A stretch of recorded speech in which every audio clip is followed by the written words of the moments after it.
we're doing well. You know, I'm here standing with Robbie, who does not use a robot, but he will soon. You got Ravi Nuna in there with you, huh? Yes. Yes. So I had 3 fellows. You only have 1. Is that because the robot is taking the spot of 1 fellow? I guess so, Rod. But I'm not as famous as you either. But so I'm gonna start off by saying Robbie has not used a robot at all. But he's gonna, for the first time, you can see maybe how easy it's gonna be. We'll see. This has already been planned, but I wanted to go through some of the planning aspects of it, just to show what can be done. So, patient was positioned, the pin was placed, and a 3-dimensional image was acquired. Okay, and the data was transferred to the planning station, which is right here. And you can see here the screws have been planned, and so the screen is split. And so I could touch on L3, go to the L3 plan, then you can manipulate the screw. You can manipulate the screw diameter. I can go 8.5, which is too big. Go down to 6.5. The length of the screw, I could go 90, which is way too long. And I don't know, we'll go back to 45. But as you can see, we could plan the screws, and it does not take very long. So you could, and once the screws are planned, we could plan the inner body. And this is a 3/4 inner body. Well, it's selected with an 18mm wide, but you can go 22 or 18. And you got the length, you could have 40, which is too short. 45, it's probably okay. You can move it around to this space. So if I wanted a little bit more anterior for segmental lordosis, I could. So you could plan quite a bit with this. Once you're all said and done, we'll go to the navigate screen. And let me just see here. It doesn't see this, so.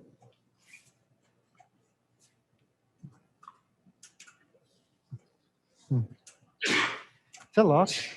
Okay. Okay. Okay, it sees it. So I'm going to just go to the first screw plan. So this is what I would do with a standard case is I'm going to mark the skin incisions first. So we're positioning to where the left L3 pedicle screw site will be. So it'll come to the skin. This is like the slow version of the robot.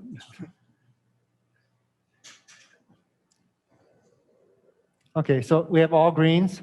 So what I tend to do is I just put a marking pen down because I want to minimize the skin incision. So I'll put a little dot there, okay? And then I'll go to the next screw plan at L4 on the left, which is, you're gonna shift it just a bit, and it'll guide me to know where to make the skin incision. Now, I can make 2 small stab incisions. They have to measure about 1 centimeter or 12 millimeters, or I could just make 1-inch incision roughly is usually what it winds up to be. So I'm just gonna do that today. Well, actually, this is pretty separated.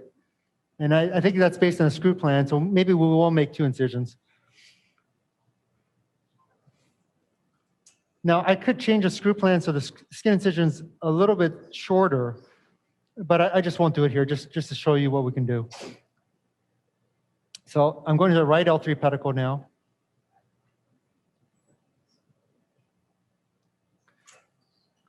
And again, I just mark the skin, go to L4.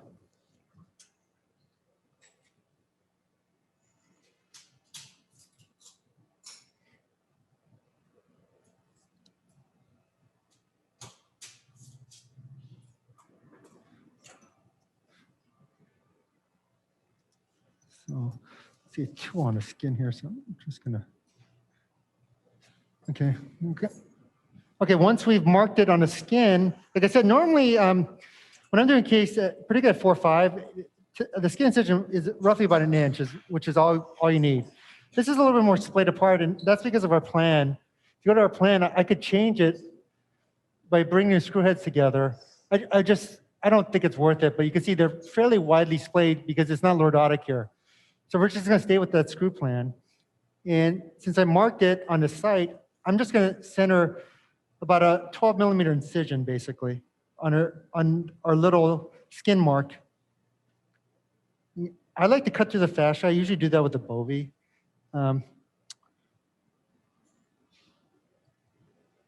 Just it makes it easier for the screw passage. And again, I'm just gonna go through the skin here, and these are roughly about 1 centimeter long, so not very big.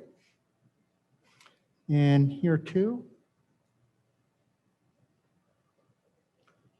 and here. So again, I'm going to go through the fascia. It'll make rod passage a little bit easier too later. All right, so once I have everything down, the fascia's open, blade down. So we'll go to the first plan here. So I'll do this side, and you could do the other side. Okay.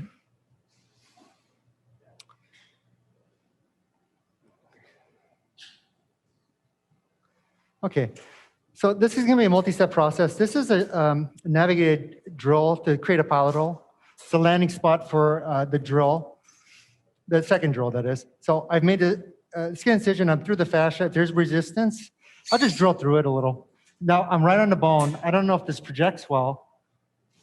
The plus is where the tip is. If you can see that on the screen, I'm going to start off bone, and then I'm going to start on the soft tissue, because if you start on a bone, it may skive a little. Okay, so I'm going to start here, and I'm going to drill a pilot hole. Pilot hole right there. It's out of battery. So a technical difficulty, but battery died. Oh, you got another battery? No battery? Battery died. Yeah. So I created the pilot hole, then the battery died immediately. So got a new battery here, which also doesn't work. Okay, I could go manual, I guess.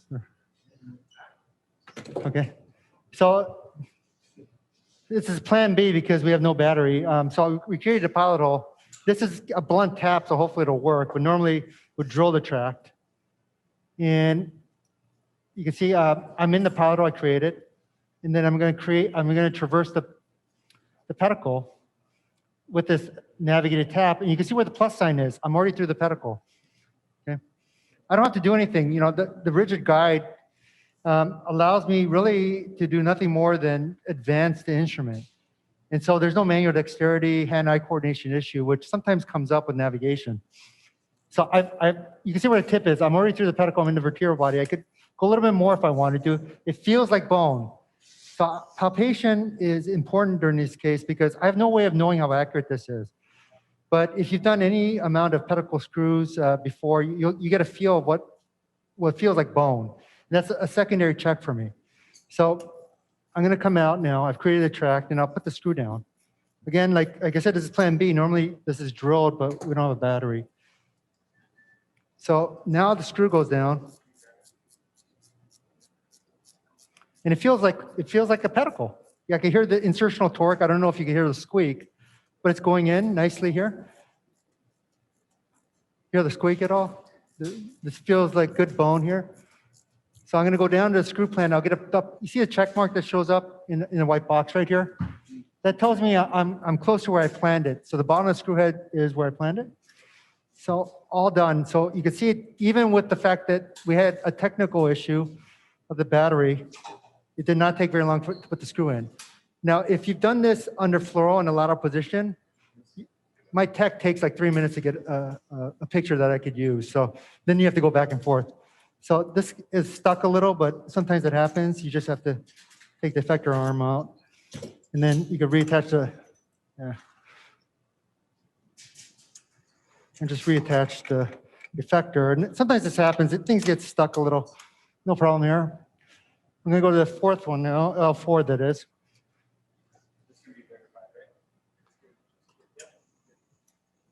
So we're not going to have a battery? Okay.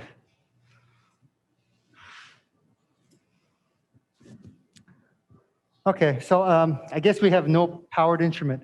So this is navigated all, and you can see super sharp, so this will create our pilot hole. I don't normally recommend it. It's like a spear here, so if we're off a little bit. But so again, the plus sign is where the tip is. I'm just gonna mallet it in. So I kind of don't like it because I'm pushing the spine, you know, putting this all in, and I'll bring it out. You can see the DRB moved a little, so it's not great. But let's see how accurate that is. So I created that anchoring point or pilot hole. And now I'm going to advance this tap into the pedicle. And it seems to be working. So even without like our plan A instruments, it's working pretty well. So I'm traversing the pedicle here. Again, it feels like bone to me, so that's my secondary check. And I'm looking at it, it seems like what I should see with a good pedicle screw placement. So I've created the pedicular tract. Now I'm coming out with the tap. And then, again, it's really easy. If I had power instruments, it'd be even easier. See, it's not a struggle here. And then here goes the screw. And it feels good, feels like bone. And then Ravi's going to take over for the next. You can hear the insertional torque again. There's a lot of squeaking here. Seems like good bone. See the check mark there. So disconnect the screwdriver from the screw head. So that was pretty straightforward. Okay, now I give the hard part to Ravi here. Okay. So what do I do? Just.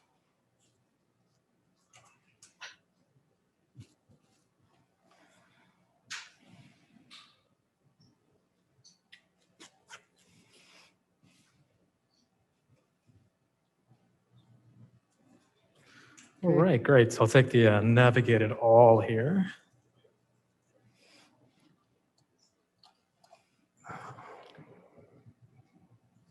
Okay. that's good. Okay. Just turn it a little as you come out. Okay. Okay. See, it's not great. We're pushing on the spine quite a bit. with Right, this. right. You wouldn't get that with the drill. So, when it comes to robotic navigation, you don't want to move the spine at all. I mean, in general, you don't want to move the spine at all in navigation, but we have to because we don't have a powered instrument right here. So here, let me help you a little bit here. Let's just go ahead. Okay, good. Don't push too hard. Just start turning it. Okay. Not going? Oh, it's okay. It looks like they have power now. Why don't you use this? Okay. Okay. This will make things easier. Perfect.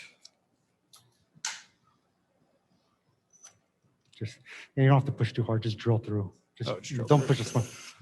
Okay. Nice. So much easier. Okay. Okay. He drilled the tract. You see how much simpler it is if we had a working drill. And here's a screw. Okay. You're on the downside, so I have to just retract the skin a little as you go in. Gotcha. Come out for 1 second. Okay, go ahead. Okay, good. Okay. See this? This is his first robotic screw placement. Okay. I feel like catching on the bone here. You don't have to push too hard. Just twist. Yep, great. Sounds like great bone.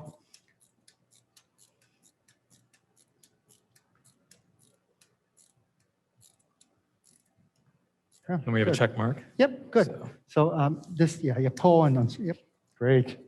all right. Like I said, very straightforward. Ravi hasn't. This is his first robotic screw placement. It was not hard. I'm not putting words in your mouth, am I? No, no, Okay, this is okay, a very straightforward Okay. system. No, I just hit the L4 plan on the right. Okay, so we'll go to the next screw here and then click the pedal.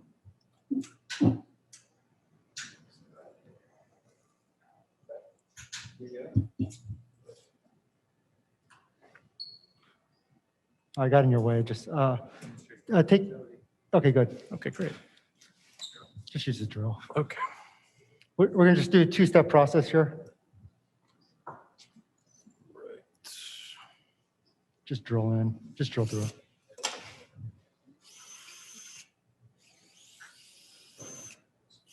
Good enough. Okay, we'll take the pedicle screw. Great.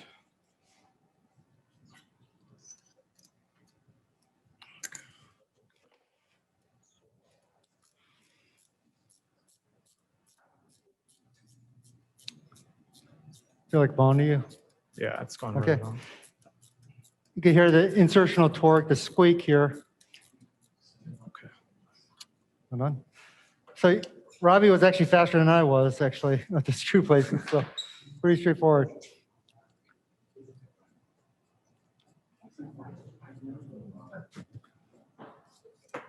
Okay, once the screws are placed, so the next step is we're gonna go to inner body for navigation, and then actually let me come off that.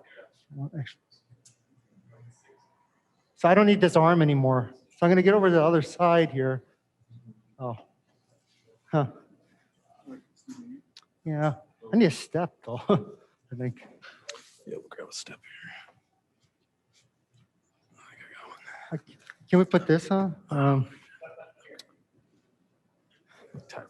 Oh, thank you. Yeah, well, I guess I could stay on that side, but is this? You might grab one more. Okay, if you don't mind. so I'll take the navigated dilator here, and probably maybe.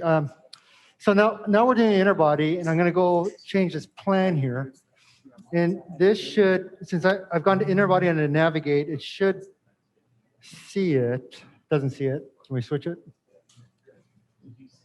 Oh, no, it doesn't see the pointer. Almost. Oh, wait, it came and left. Oh, there we go. So you can see here, I'm on a skin now, and it just projects a point. And you can see, where's my target disc here? It's actually right there. So I'm going to blow this up a little. Huh. Doesn't want to blow up. Okay. So what does this tell me? I'm a little bit, I need to be here.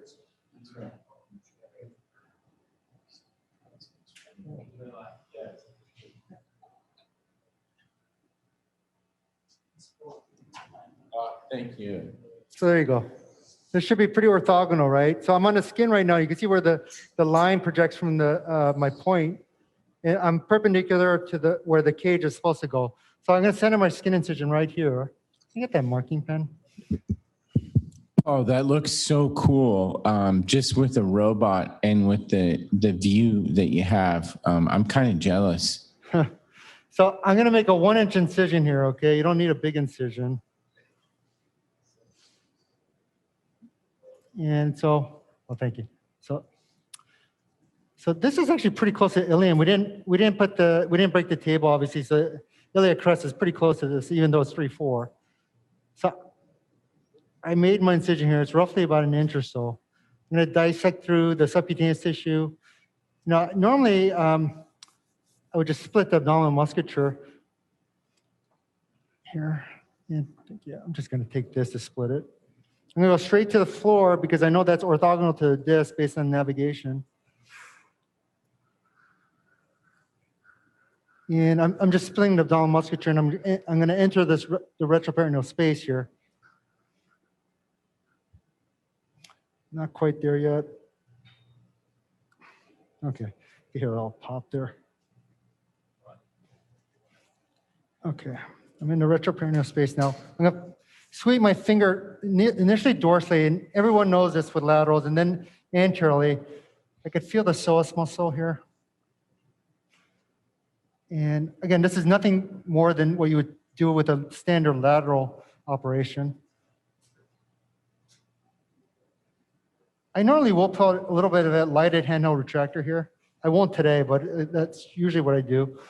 And then, can I take that? Mm-hmm. So this is a multifunction instrument, okay? It's your initial dilator. Hey, do you have the one with the point at all or no? Oh. So normally I use a different pointer. It has a little bit of a tip I could anchor into a disc space. I'll push it into a disc space and have it stay there where I dilate over. I can still do that today because this space is pretty tall. But if it was a collapsed disc space, this initial dilator would not be ideal. But this can be, they have a version that can stimulate. We don't have it here. So what I'm going to do is just navigate the retroperitoneal tissue with this. You can see where I am. I'm on the psoas there. I'm a little high, so I'm going to go down. I need to be more dorsal. You can see, and then I can come right down onto the disc space.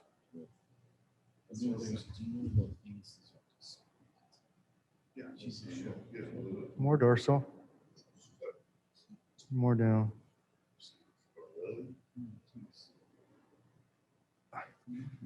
Okay, normally I would just push this into a disc, but I don't have the instrument to do it with.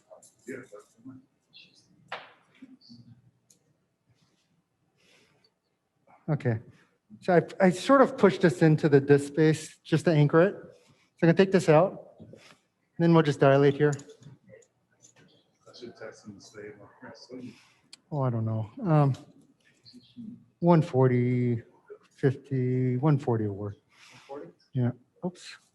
Oh, I think I slid off. You know, again, without the initial anchoring dilator, I slid off. So I'm going to come back here.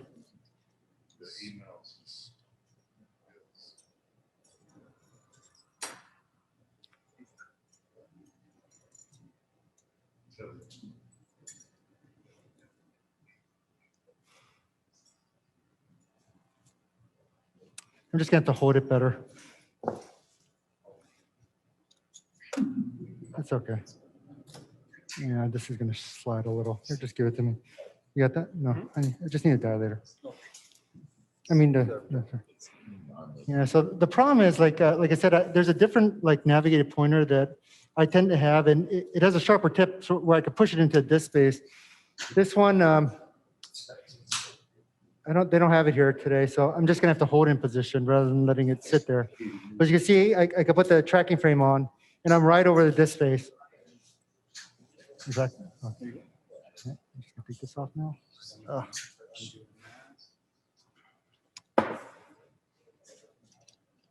Yep.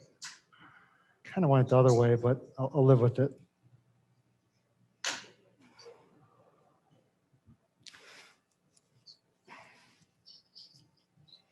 Okay.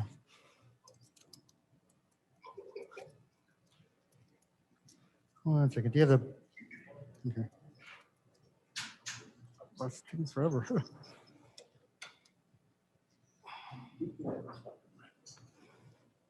Okay. Give me a little. I'm gonna just rotate this just a bit here. Okay, go ahead and look. So I'm just gonna confirm I'm at the right place because this could have shifted a little, but it looks like I'm pretty accurate, as you can see on the screen here. Okay, so I'm gonna expand it now.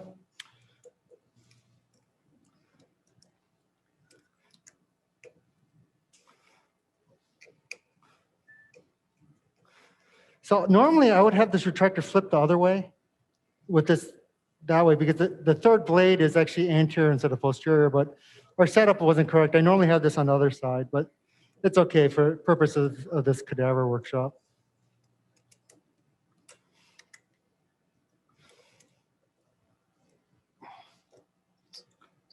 I'm just going to expand it a little bit more. And where's that lighted?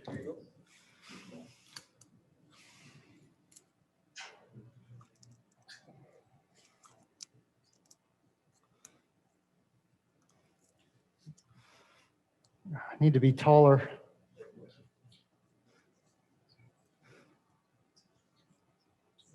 It looks okay. Thank you. Let's see where that was.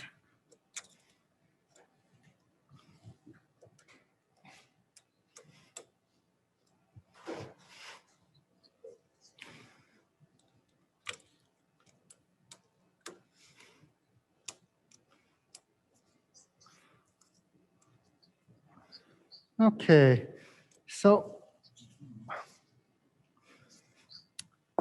and yeah, I'm just gonna. Do we have an endoscope at all? Endoscope, yep. So, Ravi, 1 second. Can you shift this for me just a little? Okay, go ahead and lock it now.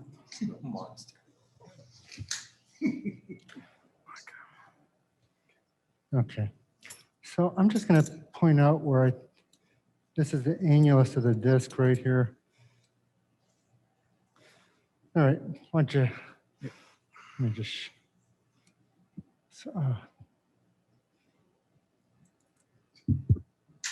Either thing to clean it with. Ravi, can you clean the? is it dirty or? It's a little bit dirty, yeah. So in terms of orientation, I'm still nauseous from Puria using the endoscope. I finally got some Zofran, so I'm feeling better. yeah, it's pretty blurry. Yeah. Yep. There you go. Much better.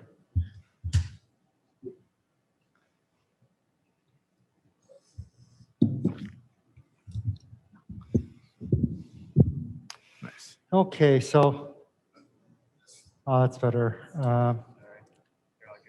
Yeah, maybe. Mhm. Okay, this Penfield 4 right here is dorsal, it's posterior. And the disc is, that's the annulus of the disc right here. Okay, so I'm gonna open a disc just so you can see it a little bit better. Get the bayoneted knife, The bayoneted knife. any knife. Oh, no, too short. Oh. They usually have a longer knife in the system, but I don't have one.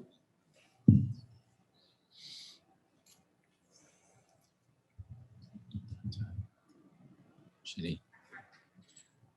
Oh, thank you. Yeah, here it is. So I'm just gonna go in there and just open the annulus. So, Paul, how often are you using the robot? Is it like every other case, once a month, or is it every case? Well, lately I've been using it every time I have one of these. And again, I'm still in my learning curve phase, if you ask me. But I use it fairly frequently for. Again, robots are really ideally suited for MIS type cases, which is what, obviously this is optimized for that. And like I said, like any other technology, there's a learning curve issue. Hartman. And so you have to figure out your workflow. But once you have it situated, I do think it works, and there's an advantage here. You see, I've done the whole procedures right now without fluoroscopy at all. And I'm doing a discectomy right now, and I'll put that endoscope back in. You'll see the discectomy cavity. So, do you guys have one robot in Michigan? Or We just have the one. and then which robot do you have? Do you have this one, the Globus one? Yes. Nice. How long have you guys had it for? 2.5 years. Okay, so you were an early adopter. So here's a navigated cob going in now. See where I am? I'm right. You see where the cob is on the screen? Or Yeah, it's beautiful. It's an awesome okay. view. I'm just gonna go in, and it feels like this to me. So I'm always checking myself. It looked like this space here. This feels like disc. I'm bouncing on the contralateral annulus here. Gonna mount it. So I noticed you're not even looking down the retractor, huh? Well, I did when the cob went Did you? in. But not anymore because I'm in a disc space, right? So I can't see much in a disc space anyway. But when I introduced the cob, I looked down to make sure it was going in. I did a partial discectomy with that Hartman already. Oh, here, let me show you. See? Yeah, that looks beautiful. And so now I'm going to go here. You can see I'll release the contralateral annulus here. Now, and I'm way across. I normally wouldn't do that, but pretty easy to do. And you can see where I am with the cob, contralateral psoas through. And you got to rotate shaver. So I'll show you all the navigated instruments here. As you see, very straightforward, mostly because she's got a normal disc, or this patient is a normal disc. Let me, if it was collapsed disc, it'd be a little bit more of a challenge. Here's a rotate shaver. Gonna shave. Okay. What else do we have? Rasper, whatever. Sure. Just want to show. Yep. Okay. Here's can you see this? It's a navigated, what do we call this? Like Rasper or something? Yeah, some sort of curette.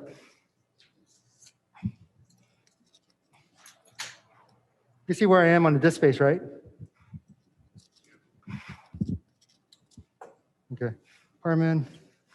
That's really terrific, Paul. And then, so do you ever get one at the end? Do you get like a lateral fluoro? Yeah, that's what I usually, if everything goes smoothly, I don't get, like I said earlier during the presentation, I don't actually get a picture until the cage is in. Again, I've come to that. I wouldn't recommend it. If you're just starting to use it, I would check fluoro frequently. Like not as frequently as if you're doing fluoroscopic guidance, but enough to make sure there's no navigation error. You got to be very careful. A navigation error could lead to a catastrophic, complication. So you don't want that. And like I said, this is a cadaver, so I'm going just a little bit faster than I normally would. Where it is. Here's a trial. And then how about, do you always do, let's say if you're doing a posterior and anterior, do you do the posterior first? What do you mean posterior I anterior? mean, so put your screws in, then do the inner bodies, then go back in and put your Right, rods in. so screws are in, Yeah. inner body, then rod. So this is the exact same way you would do it. Yeah, it Okay. is. Great. I'm just taking more disc out. Because the disc is, like I said earlier, if I don't do a good discectomy, it won't go to plan. If I leave disc where the cage plan is, it's not going to go there. Because obviously there's resistance from the disc. So if I want to be able to move this disc freely in a disc space, I got to do a complete discectomy.